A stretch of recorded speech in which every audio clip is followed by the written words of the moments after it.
बिस्मिल्लाहिर्रहमानिर्रहीम। मैं हूँ हसनैन अली आपके साथ, और आज से आपके सामने लेके आए हैं करंट इशू के ऊपर बात करेंगे हम लोग। मैंने कई सारे बंदों को भी सर्च किया, जैसे कि सबसे पहला नाम था अरसलान ऐश के नाम से, जो कि पाकिस्तानी गेमिंग कम्युनिटी का एक बहुत बड़ा असर बन चुका हुआ है। उसके बाद में डकी भाई था, अनोनिमस था, खान साहब 69 था, और उसके अलावा कल रात को हम लोग दोस्त आपस के अंदर बैठे हुए थे, तेरे कुछ मेजर डिस्कशन हुई। फिर हम लोगों ने आपस में बैठ के ढूंढने की कोशिश की कि एक्चुअल वजह क्या है ये सारी चीज़ों का। मतलब ये एक पॉइंट एक सिंपल हाईलाइट किया गया है कि एक गेम है पबजी, लेकिन बिहाइंड द सीन क्या चीज़ चल रही है, ये चीज़ को हम लोग रोक कैसे सकते हैं, क्या ये एक ही गेम है या और भी चीज़ें हैं जो हमारा माशरा ख़राब चीज़। ठीक है, अब ट्रेंड चल रहा है ट्विटर के ऊपर के अनबैन पबजी, और साथ ही कह रहे हैं जी बैन टिकटॉक। तो मैं इनको कहना चाहूँगा कि ये दोनों सिर्फ एक ऐप है, एप्लीकेशंस है, और इनको रन करने के लिए आपको चाहिए होता है गैजेट्स। और जो लोग इसको बैन करने के चक्कर में और अनबैन करने के चक्कर के अंदर है, उनकी आपस के अंदर एक मेजर फाइट चल रही है, जो कि एक बिल्कुल ही नेगेटिव इम्पैक्ट पाकिस्तान का जो है वो सामने पेश कर रही है। तो सुबह से एक और बड़ी ट्रेंडिंग ऊपर चीज़ चल रही है कि जैसे ही पीटीए ने फैसला किया है कि कुछ देर के लिए टेम्परेली सर्वर को डाउन किया जाए पबजी का, 9 तारीख में फाइनल हेयरिंग है इसकी कि इसको बैन किया जाएगा या नहीं किया जाएगा। तो डिफरेंट किस्म के हमारे रिसोर्सेज थे, मतलब जैसे कि सिंध पुलिस थी और भी थे, उनका ये कहना था कि भाई बच्चे सुसाइड कर रहे हैं। तो अगर सुसाइड रेशो देखी जाए तो क्या स्टडी का प्रेशर और जॉबलेस होने का प्रेशर और घर के सारे मामला, इनमें सुसाइड रेशो हमारी ज़्यादा फैल रही है। तो इसके पॉजिटिव इम्पैक्ट जो थे जिसकी वजह से बच्चे ज़्यादा डिप्रेशन के अंदर चले गए हैं, वो ये वाली बात थी कि कुछ लोगों का कहना था कि भाई हम लोग गेम इस लेवल के ऊपर बनाते थे कि हम लोग इसको सोशल मीडिया के ऊपर दे रहे थे, हम लोग डिफरेंट किस्म के टूर्नामेंट थे, उनके ऊपर जाके काम करते थे, टूर्नामेंट जीतते थे, डिफरेंट किस्म के गिव अवेज होते थे। मतलब पाकिस्तान को एक बड़ी नेशनल इंटरनेशनल लेवल के ऊपर जाके रिप्रेजेंट कर रहे थे वो लोग। मतलब जैसे कि स्टार अनोनिमस है, वो बहुत कुछ छाया हुआ था इसके इस गेम के हवाले से। लेकिन बात ये नहीं है कि ये वाली सारी गेम्स, अगर हम लोग गेम को ही लें तो जिस तरह से है हमारा अरसलान ऐश 2019 के अंदर जापान के अंदर जाके नहीं नाम का प्लेयर था। अब देखो, गेम ये नहीं थी, गेम थी वो वाली टेकन 7। ठीक है, अब उसने टेकन 7 के अंदर आकर गेमिंग कम्युनिटी को वर्ल्ड वाइड जीता। मतलब सिर्फ नेशनल लेवल के ऊपर नहीं, या 2-3 मुल्क नहीं, पूरी मुल्क की टीमें टेकन 7 खेलने के लिए जापान के अंदर इकट्ठी हुई, और वहां पर कौन जीता? पाकिस्तान। भाई पाकिस्तान को एक बंदा टॉप नंबर 1 के ऊपर लेके आ रहा है, भाई इसकी कम्युनिटी मार दो। हम लोग तो देख ही नहीं सकते हैं इस चीज़ को नंबर 1 के ऊपर आके। दूसरी मेरे पास कंप्लेन जो सुनने के लिए आई, जो डिस्कशन हमारी चल रही थी, बहुत सारे लोगों ने मेरे साथ कंप्लेन किया कि भाई बच्चे जो हैं वो उनका फ्यूचर ख़राब हो रहा है। ठीक है, लेकिन अगर गेमर से बात की जाए तो गेमर ये कहते हैं भाई हमारा फ्यूचर ये गेमिंग कम्युनिटी जो जिस पे बैन लग गया है वो उसकी वजह से ख़राब हो रहा है। सबसे ज़्यादा जो हाईलाइटेड चीज़ थी वो थी पबजी, जो हमें फेमस करने वाला था। और उनका ये कहना था कि भाई और भी तो सारी गेम्स हैं। अब देखो जैसे कि फोर्टनाइट है, फोर्टनाइट के बाद कॉल ऑफ ड्यूटी है, कॉल ऑफ ड्यूटी के बाद मतलब और भी कुछ ऐसी गेम्स थी जो आम फोन के ऊपर रन हो जाती थी पबजी के मुकाबले के अंदर। लेकिन बात यह है कि पबजी को हाईलाइट क्यों किया गया। पबजी एक तो फ्रेंडली यूजिंग थी, और थे मतलब एक और चीज़, एक पॉइंट था मेरे साथ शेयर किया एक बंदे ने कि भाई इनके ना मतलब एक वर्चुअल रियलिटी के अंदर बच्चा चले जाता है, और बच्चा फिर वो अपनी ही दुनिया बसा लेता है, फिर वहाँ से वो बाहर निकलता है तो वो इस से कमतरी के अंदर आ जाता है। तो इस तरह के पॉइंट्स रेस किए गए। तो वहाँ पर जब हम लोगों ने दोस्तों ने बैठ के डिस्कशंस की और मैं कुछ एक्सपर्ट्स के बात किया, तो उन्होंने मेरे सामने ये राय रखी कि देखो, पहले तो हम लोग बच्चों को गैजेट्स पकड़ाते हैं। मतलब बेसिकली ये है कि अगर ये गेम डाउनलोड करनी है ना, तो इसके अगर हम लोग देखें रेटिंग के अंदर जाके, तो अगर गूगल प्ले के ऊपर जाओ तो भाई ये 16 प्लस की गेम वहाँ पर उन्होंने कहा हुआ है। अगर आप लोग ऐप स्टोर्स के ऊपर जाओ तो वो जो एप्पल स्टोर है उसके ऊपर आपको 17 प्लस की गेम ये दी जाती है, यानी कि अगर जब तक आप 18 साल के नहीं होते आप लोग ये गेम प्ले नहीं कर सकते। फिर एक और फीचर आया था ये जो पिछले हफ्ते से इम्प्लीमेंट हुआ है कि पबजी गेम की तरफ से वो आईडी से आपकी एज उठाते थे, और यानी कि जो आपने जिस आईडी के साथ भी आपने रजिस्टर्ड की होती थी गेम, तो उसके मुताबिक वो आपकी एज लेता था, और अगर आपकी एज 17 साल से कम होती थी तो 2 घंटे के बाद ऑटोमेटिकली आपकी गेम बैन हो जाती थी। यहाँ पर अगर देखा जाए तो एक इम्प्लीमेंटेशन तो हो गया, अब बच्चा तक पहुँचना है। हमारी ये वजह क्या है, ठीक है। अब पेरेंट्स का यहाँ पे क्या किरदार है, सबसे पहले तो मैं एक मिसाल दूंगा मेरी अपनी। जो बचपन से हमारे पेरेंट्स ने हमारी तरबियत की, वो हमारी तरबियत कुछ ऐसे थी, कुछ टाइम टेबल आपसे मैं शो करूंगा। सुबह सुबह सवेरे अम्मा ने हम लोगों को उठाना, फजर की नमाज से पहले हम लोगों ने वजू शजू करना, हम लोगों ने मदरसे चले जाना, वहाँ पे नमाज पढ़नी है, नमाज पढ़ने के बाद हम लोगों ने इस्पारा पढ़ना, इस्पारा पढ़ने के बाद हम लोगों ने वहाँ से निकलना है, घर आना है, घर आने के बाद हमारा ना मतलब आधा घंटा रह जाता था उसमें स्कूल के असेंबली स्टार्ट होने के अंदर। पास ही नज़दीक, घर के नज़दीक स्कूल था।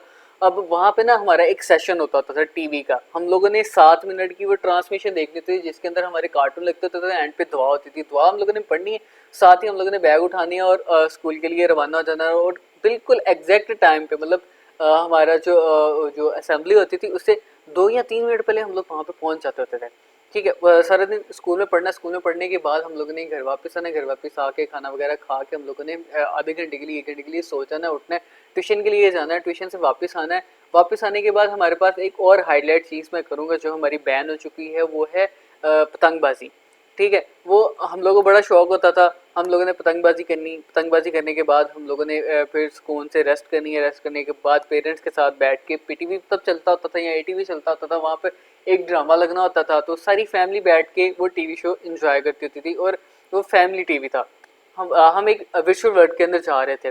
तो जब हमारे पेरेंट ने इस चीज़ को एनालिसिस किया, तो उसके बाद में उन्होंने हम लोगों को ना, उस वक्त मतलब बजट तो नहीं था, मैं मिडिल स्टैंडर्ड सोसाइटी से ताल्लुक़ रखता हूँ, तो तब जाकर तो उन्होंने एक गेम हमारे पास होती थी जिसके अंदर ना एक कैसेट लगती होती थी, और वो टीवी की जो एवी होती थी उसके अंदर उसकी 2 केबल लगती होती थी, एक ऑडियो की एक वीडियो की, और वहाँ से वो सारा गेम प्ले स्टार्ट होता था, टीवी के स्पीकरों से आवाज़ आती होती थी, और हम लोग वो तब गेम होती थी Snow Bros, Super Mario, ninja, इस तरह की बहुत सारी गेम्स होती थी। तो अब हमारा टाइम टेबल बड़ा अच्छा था, सुबह 6 बजे उठना है या 5 बजे उठना है, और हम लोगों ने रात को 9 बजे, 9:30 बजे, हद 10 बजे हम लोगों की थक हार के हो नींद आ जाती होती थी। हम लोग एडिक्टेड नहीं हुए इस चीज़ के, ठीक है। हम लोगों को पता था कि हमें इस टाइम के ऊपर हमारा एक टाइम टेबल बनाया गया हुआ था, उस टाइम के ऊपर हम लोगों ने चीज़ करनी है, यूँ सुई पे सुई चढ़नी है। मतलब हमें अगर हमारा टाइम शुरू हुआ है जी 8:30 बजे, हम लोगों ने गेम खेलनी है, आधा घंटा हम लोगों को मिला, ठीक है, 9 बजे सुई पे सुई चढ़नी है, तो जनाबी टीवी का स्विच पीछे से ऑफ, और हम लोगों को पता होता था कि ये चीज़ बंद हो जानी है, हमारे पास आधा घंटा है, हम लोग विन करें लूज़ करें। हमारा एक टाइम टेबल था, हमारे पेरेंट्स का चेक एंड बैलेंस था, उन्होंने हमें नए वर्ल्ड की जो अपग्रेडेड चीज़ें आ रही थी वो भी हम लोगों की थी। अब बात आ जाती है ग्राफिक्स की, वर्चुअल रियलिटी की, और ये वो चीज़ की।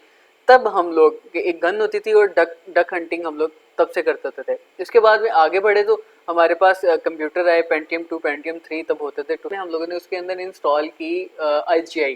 अब IGI भी एक वॉर गेम है, ठीक है। मतलब ज़माना तब से हम लोग गेम्स जो है वो खेल रहे हैं, लेकिन बात ये आती है कि तब किन पेरेंट्स ने किन बच्चों के ऊपर कंट्रोल किया हुआ था। तब भी वो वाले बच्चे होते थे जो 6-6, 8-8 घंटे कंप्यूटर के ऊपर सर्व करते थे, और विद नो रीजंस, क्योंकि उनको पता ही नहीं था, उनके मोटिव्स ही नहीं क्लियर हैं कि हम लोग कंप्यूटर से क्या काम ले सकते हैं, क्या नहीं ले सकते हैं।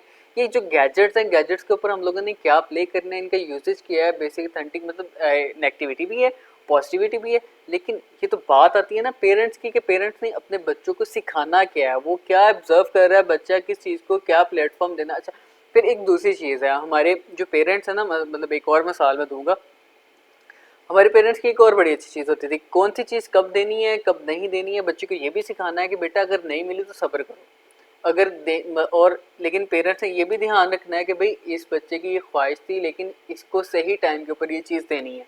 इसका एक लाइफ एक्सपीरियंस मैं आपको बता देता हूँ। तो तब जब मैं छोटा था ना, मतलब मेरी एज होगी 7-8 साल की, तो मुझे आरसी कार्स का बड़ा शौक पड़ गया था। तो मैं जिद करने लग गया कि मुझे आरसी कार चाहिए, आरसी कार चाहिए, और भाई इतने मोटे डंडे के साथ ना मुझे कुट पड़ी है, और मज़ा आ गया, मुझे आज भी वो कुट याद है। खैर 2-3 दिन गुजरे, मुझे मार पड़ती रही, मैंने वो ख्वाहिश छोड़ दी सारा कुछ, लेकिन मेरे पेरेंट्स को वो चीज़ याद थी। मेरे बर्थडे का दिन आ गया, 2-3 महीने गुजरे, मेरे जहन से आरसी कार्स का तस्वुर ही निकल गया, लेकिन मेरे पेरेंट्स को याद था। अब मेरी बर्थडे आई है, बर्थडे के ऊपर किसी ने मुझे विश नहीं किया, और वो लड़कपन वो तब का था, वो मतलब इनोसेंट सिटी जो होती है वो थी। अब वहाँ पे ना मैं सारा दिन किसी ने विश नहीं किया मुझे, और मैं समझ रहा हूँ, मैं यही सोची जा रहा, अच्छा मेरी है भी थी बर्थडे की या नहीं थी। अच्छा वो शाम हुई, तो वो लाहौर गए हुए थे, लाहौर से वापस आए, हमारे जहाँ पे मैं रह रहा हूँ वहाँ से लाहौर की मुसाफत तब तकरीबन 2 से ढाई घंटे की थी, 5 घंटे सफ़र के निकाल दो। और फिर इतनी देर अगर एक बच्चा अपनी माँ के इतने क्लोज टू हो और फिर वो उससे इतनी दूर रह रहा हो और फिर एकदम से उसकी माँ तकरीबन रात को मेरा ख्याल 8:30 बजे का टाइम था, अंदर को आई है। अंदर को आने के बाद मतलब वो खुशी वो इंतहा कि मैं भूल गया हूँ कि भाई मेरी कोई बर्थडे भी थी या मेरी कोई विशेष भी थी या कुछ भी। मैं बस मम्मा की लैब के अंदर बैठा और सारी दिन की सारी स्टोरी और वो भी पूछ रही है हाँ भी मेरे बेटे ने क्या क्या किया कैसे कैसे किया।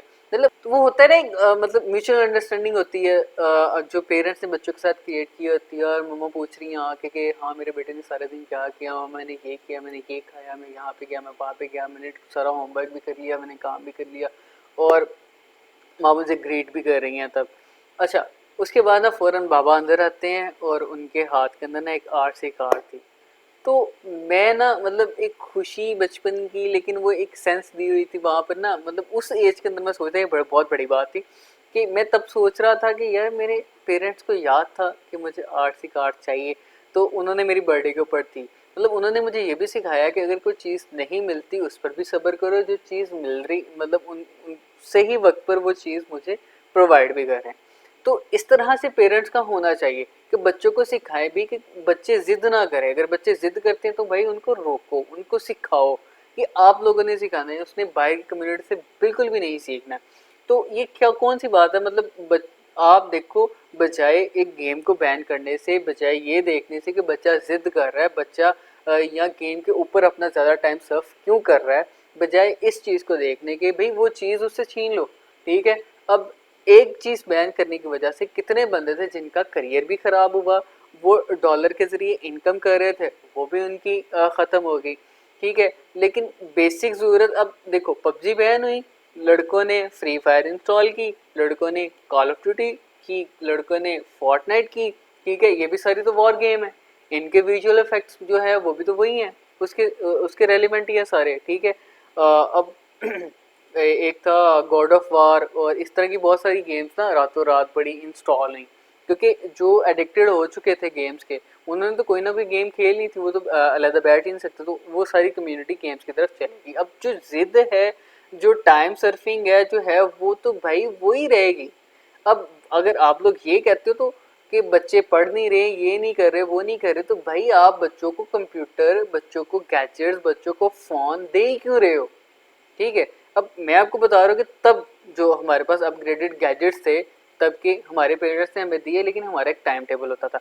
तो आज के पेरेंट्स अपने बच्चों को ये टाइम टेबल क्यों नहीं दे रहे, ये टाइम टेबल क्यों नहीं सिखा रहे, ये आगाही क्यों नहीं दे रहे कि हर चीज़ का पॉजिटिव इस्तेमाल कैसे करना, नेगेटिविटी से कैसे बचना है, ये वाली चीज़ तो हमें आ ही नहीं रही। तो फिर हम हमारा मुल्क कैसे तरक्की कर सकता है। तो मैं तो एंड पे यही कहूँगा, बात यहाँ पर आके ख़त्म करूँगा, बातें तो और बहुत सारी हैं।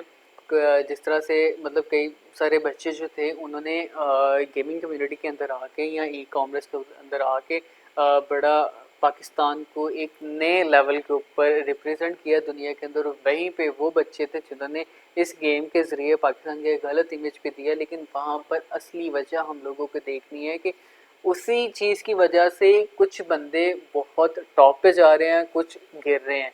तो ये जो रेशियो बन रही है गिरने वाली और ऊपर उठने वाली, ये क्यों बनती है, असल में ये वजह जाननी है, ना कि किसी चीज़ को बैन करना इसका सलूशन है। बताने के लिए, डिस्कस करने के लिए तो बहुत सारी चीज़ें हैं, लेकिन हमारी आशा की बात यहाँ पर ख़त्म होती है कि फाइनली हम लोगों को इस वक्त जिस सिचुएशन के ऊपर हम लोग खड़े हुए हैं, जितने मतलब बच्चे पागल हो रहे हैं, असली के अंदर उनका पागलपन है क्यों, डिप्रेशन की असली वजह क्या है, मतलब जिस तरह से मैंने देखा, डकी भाई जो थे उन्होंने बड़ी अच्छी एक प्रेजेंटेशन दी है कि बच्चे गलत डायरेक्शन के अंदर क्यों जा रहे हैं। ये फ्रस्ट्रेशन निकालने का एक तरीका था, बच्चों के पास रिफ्रेशमेंट का तरीका था कि बहुत सारी चीज़ों से, गलत चीज़ों से भी बचे हुए थे देखने के लिए। जैसे कि मतलब गली के कोने के ऊपर 4 बच्चे पहले खड़े होते थे, ठीक है, डिस्कशन कर रहे होते थे और भी गलत काम के अंदर मुब्तला होते थे। लेकिन जब से उन्होंने गेमिंग कम्युनिटी आई, हमें अच्छा इंटरनेट प्रोवाइड किया गया, हमें डिफरेंट फैसिलिटीज़ मिली हैं, तो बच्चे वहाँ से निकल के एक वर्चुअल रियलिटी के अंदर, और अगर हम लोग अब बच्चों से ये मतलब सारे गैजेट्स और वर्चुअल रियलिटी ये सारी चीज़ें छीन लेते हैं, उनको यहाँ से दूर रहते हैं, तो हमारी ये मिसलीडिंग होगी और हम लोग बेहतर फ्यूचर की बजाय डार्क फ्यूचर की तरफ जाएंगे, क्योंकि जब तक हमारे बच्चे अपग्रेड ही नहीं होंगे, उनको गैजेट्स का सही इस्तेमाल की नहीं आएगा तो हमारी अगली कम्युनिटी जो होगी, हमारी अगली पौंद होगी, वो इंतहाई डल पैदा होगी।